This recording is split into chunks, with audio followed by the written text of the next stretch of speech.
ও ছোট ভাবি, তোমার ওই দিন আনা লাল থ্রি পিসটা আমাকে একটু দাও তো। আমার বান্ধবীর আজকে জন্মদিন, সেখানে যেতে হবে। সামিয়া লিতার কথা শুনে তাকিয়ে থাকে।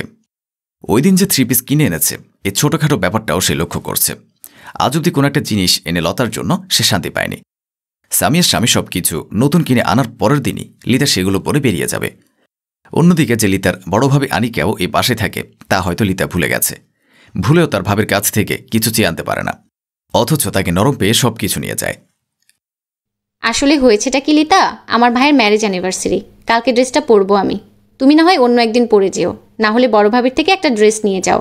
সেও তো আমার সাথে গিয়ে কতগুলো নতুন নতুন ড্রেস কিনে এনেছে, আর আমি তো মাত্র একটা নিয়ে এসেছি। তুমি আমাকে তোমার ড্রেসটা দিতে চাচ্ছ না, কথাটা সোজাসুজি বলে দিলেই পারো ভাবি। তুমি কেন বড় ভাবির কথা বলছো? সে এতগুলো ড্রেস কিনে নিয়ে আসছে, তাকে কি তুমি হিংসে করো নাকি? সামিয়া হতভম্ব হয়ে যায় লিতার কথা শুনে। সামান্য কথাটাকে ঘুরিয়ে পেঁচিয়ে ঝগড়া লাগানোর চেষ্টা করছে। তুমি আমাকে ভুল বুঝছো লিতা, আমি তেমন কিছুই বলি নাই। তুমি শুধু শুধু কথা বাড়াচ্ছ। আমি শুধু শুধু কথা বাড়াচ্ছি না ভাবি। তুমি আমাকে তোমার ড্রেসটা নাই দিতে পারো, তাই বলে কি বড় ভাবিকে এভাবে হিংসে করবে নাকি? সামিয়া ভয় পাচ্ছে এই কথা যদি সে গিয়ে বড় ভাবিকে বলে বাড়িতে অশান্তি হবে, আর সব দোষ সামিয়ার উপর এসে পড়বে। তখন সামিয়ার স্বামী নয়ন তার উপরে হাত তুলবে। এসব ভেবে সে ভয় পেয়ে যায়, আর ভাবে তার কপালে হয়তো এমনই আছে। সে লিতাকে ড্রেসটা দিয়ে দিল। আচ্ছা দাঁড়াও, আমি তোমাকে ড্রেসটা বের করে দিচ্ছি। খুব সাবধানে পরো, আবার আমাকে এনে দিও। আমি তো পরি নাই, বুঝতেই পারছো। আমার অনুষ্ঠান আছে কাল। লিতা দাঁড়িয়ে দাঁড়িয়ে শয়তানি হাসি আসে। সে জানে কখন কিভাবে কোন কথায় সামিয়াকে পরাস্ত করতে হয়। তুমি আমাকে ড্রেস দিবে না তা তো আমি জানতাম, কিভাবে তোমার থেকে ড্রেস বের করে নিতে হয় তাই লিতার খুব ভালোভাবে জানা আছে। মনে মনে কথাগুলো ভেবে সামিয়ার থেকে ড্রেস নিয়ে বের হয়ে চলে যায় বড় ভাবির রুমে। সেখানে গিয়ে সামিয়ার নামে কথা লাগিয়ে বড় ভাবির থেকে সেম কালার ব্যাগ নিতে হবে। আনিকের রুমের সামনে দাঁড়িয়ে দরজা নক করে তাকে জিজ্ঞেস করে রিতা, আমি কি রুমে আসতে পারবো ভাবি? আনিকে লিতাকে দেখে একটুও খুশি হয়নি, তবুও মুখে মিথ্যা হাসি ফুটিয়ে বলে, আরে লিতা তো তুমি, হ্যাঁ তাড়াতাড়ি আসো। ভাবি রুমে আসতে কি পারমিশন না লাগে? আরে বড় ভাবি তোমরা, বড়দের রুমে যাওয়ার আগে নক করে যেতে হয়। বড়দের ঘরে নক করে না আসাটা তো বেয়াদবি, তাই না? আমি কি বেয়াদব নাকি? আনিকা মনে মনে বলে, তোর মতো বেয়াদব আর দুনিয়াতে আছে নাকি? তুই সামিয়ার সাথে কীরকম ব্যবহার করছিস তা আমি দেখি না? সামিয়ার মতো যদি আমার অবস্থা হতো, ওর মতো যদি আমি গরিব হতাম, তাহলে তো এরকম ব্যবহার তুই আমার সাথেও করবি। আজ আমার বাবার টাকা পয়সা আছে দেখে আমাকে তেল দিয়ে চলিস, আমি জানি তো।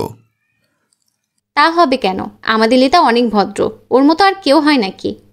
তা লিতা কি প্রয়োজনে এখানে এসেছিলে বলো তো আমাকে? আসলে বড় ভাবি, আজ আমার বান্ধবীর জন্মদিন, তাই ছোট ভাবি থেকে এই লাল থ্রি পিসটা নিয়ে আসলাম। কিন্তু কথা হচ্ছে আমার বা ভাবির কারো কাছে এটার সাথে ম্যাচিং কোনো ব্যাগ নাই। তুমি কি তোমার ব্যাগটা আমাকে দিতে পারবে কালকের জন্য? সমস্যা নাই, নিয়ে যেও, কিন্তু আমার ব্যাগের মধ্যে একটা আঁচড় যেন না লাগে, বুঝতেই পারছো এটা অনেক দামি ব্যাগ। জানো বড় ভাবি, আজকে ছোট ভাবি বলতেছে তুমি নাকি সবসময় অনেক শপিং করে নিয়ে আসো।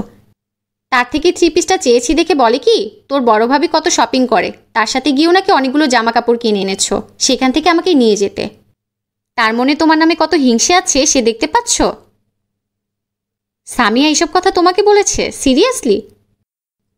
তবে আর বলছি কি বড় ভাবি, ছোট ভাবি সে সবসময় তোমাকে হিংসে করে জানো। লিতা অনিকার মনে সামিয়ার নামে কথা লাগিয়ে সেখান থেকে মনের সুখে ব্যাগ নিয়ে চলে যায়। অন্যদিকে অনিকা তো রাগে ফেটে পড়ছে। সামিয়া যে তার টাকা দেখে জ্বলে এটা অনিকারও মনে হয়। সামিয়া প্রচুর হিংসা করে, অনিকা এটা বিশ্বাস করে। তখন অনিকে গিয়ে সামিয়াকে অনেক কথা শুনিয়ে আসে। সামিয়া কিছু বুঝতে না পেরে রাগে নিজেই কান্না করে। সামিয়া যে গরিব এটা কি সামিয়ার দোষ নাকি? আজ তার বাপের বাড়ির টাকা নেই দেখে এ বাড়িতে তার কদর নেই। বাড়ির রান্নাবান্না থেকে শুরু করে ধোয়া মোছা সব একা হাতে সামিয়াকেই করতে হয়। এত কাজ করার পরেও কোনোদিন সামিয়ার নাম হয় না। সামিয়ার বড় ভাষ্য সামিয়াকে খুব ভালোবাসে, নিজের ছোট বোনের মতো স্নেহ করে। কিন্তু সে বিদেশে আছে, তাই এ বাড়িতে তার কারো সাথেই কথা বলা হয়ে ওঠে না, বলার মতো কেউ নেই। এভাবে সময় যেতে লাগলো। লিতাকে বিয়ে দিল, অনিকা সুস্থ হয়ে গেছে। আপাতত অনিকা এবং তার স্বামী অনিকার বাপের বাড়িতে বেড়াতে গিয়েছে। বাড়িতে শুধু একা নয়ন আর সামিয়া। তখন নয়ন সামিয়াকে বলে, জুতা মেরে গরুর দান একটা প্রবাদ বাক্য আছে না, জানো সামিয়া? হ্যাঁ আমি জানি, তাই এই বাক্যটা এখন বলার মানে কি আমাকে? নিজে অনিকা ভাবিকে সিঁড়িতে তেল লাগিয়ে ফেলে দিয়ে কোমর ভেঙেছিলে এবং তা যত্ন করে সুস্থ করেছ। তাই বলতেই পারি জুতা মেরে গরুদানটা ঠিক তুমিই করেছ। সামিয়া তাচ্ছিল্যপূর্ণ হাসি দিয়ে নয়নকে বলে, তোমার পরকীয়া খুব খারাপ একটা জিনিস, অথচ তখন আমি প্রতিবাদ করলে তুমি আমাকে মারতে, অথবা এই বাসায় আমার জায়গা হতো না, কেউ আমাকে বিশ্বাস করতো না। রাগ তো আমারও হয়, তাই না? তাই রাগের মাথায় সেদিন এই কাজটা করে ফেলার পর যখন নিজের কাজের জন্য অনুতপ্ত হয়েছি, তখন নিজেই অনিকাভাবে সব কাজ করেছি, তাকে সুস্থ করেছি। নিজের ভুলের শাস্তি সবাই পায়, আজ হোক বা কাল। হয়তো তোমাকে আমি কিছু বলতে পারিনি, কিন্তু প্রকৃতির পরিণাম ঠিক একদিন সবাইকে দিবে। সামিয়ার কথায় আর কোনো জবাব দিতে পারল না নয়ন, তাই চুপচাপ থাকল। তা দেখে হেসে ফেলে সামিয়া।